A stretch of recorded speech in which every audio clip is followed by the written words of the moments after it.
All right, today we are doing some gym flooring at my very good friend Michael's house. And so these are just gym install mats that we got at Home Depot. MSI, I don't know. Michael, how much were they, you know? 60 bucks. 60 bucks a pop. They're a better quality than the horse mats that you typically buy. It's got a nice, well, you can't really see it, but it's got this kind of bottom underneath for movement, which is great. And it has a nice surface on it. The stall mats are just really flat. This has a little bit of some grooved, some top, like maybe a little bit of an anti-slip aspect to it. And so basically we've just laid the long mats in, and you can see they're 4 by 6 is actually 3.5, sorry, 3.5 wide by 6 feet. And we just need to, if you notice we're offset, you need to offset them so you don't have 4 corners all together. So anyway, so we're gonna cut the mat, and you know, you'll see a bunch of different methods out there. For this stall mat, because it does have these grooves here, we can just use a knife to cut it. And this is, you know, I just have like a sheetrock blade on there, and it just really cuts like butter. It's a brand new blade. So we have marked where we need to cut, and the rubber, it's really kind of cool because it compacts. So you don't want to cut too short. You'd rather cut too long and then remove it if you need to. But the rubber will, I think the rubber is going to shrink over time too.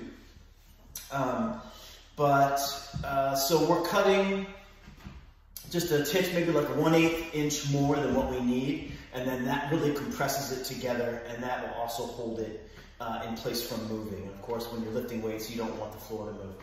So we're just going to go ahead and cut this.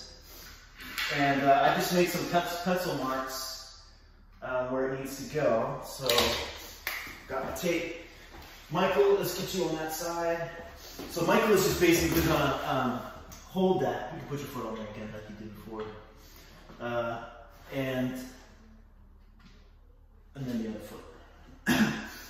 And then that weight keeps this from moving, because if it moves, then you lose your cut. So we're just gonna cut, and it's gonna take, like, you know, don't try to cut it all in one shot, right?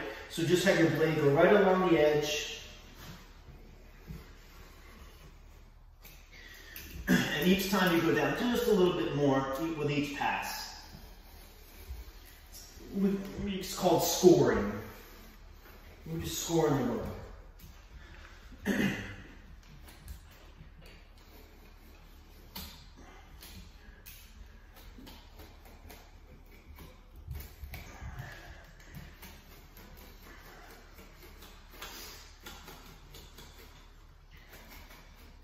Okay, that's we're basically gonna score it like we would break it like we break drywall.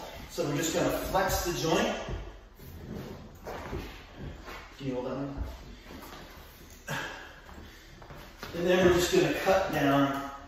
I'm left-handed, so just gonna cut it down the center there like that. And it just peels itself away. And then we have our cut side. So on the cut side, we want that up against the wall, and we want the finished edge against the other finished edge. Brilliant. One second, let's bring this forward 1 second. Okay. So now we're going to feed it into place. And to create the most compression, we're just going to lift in the middle, kind of lift it up. Yep. And then get our edges lined up. And then set it into place. Brilliant. And then stamp on it. How you doing, Michael? Yours? And that's going to move all the other mats as well. All right, so the hardest cut of all was coming around the door, and looks like we got it really good. Yeah, it's looking great, actually. Yes, there is one seam there that we did not follow our rule, and that's that one corner right in the middle of the picture there. We can see the 4 pieces come together. But it's on a part of the gym where we're not gonna have a lot of stuff, so it's okay. But again, what we're looking for is like here, we've got the offset, we've got this here, and then we've got the next one here. And then that just really keeps it strong. So yeah, I think it's really good. Looking good. I'm most proud about the door because that's, again, always the hardest thing to do.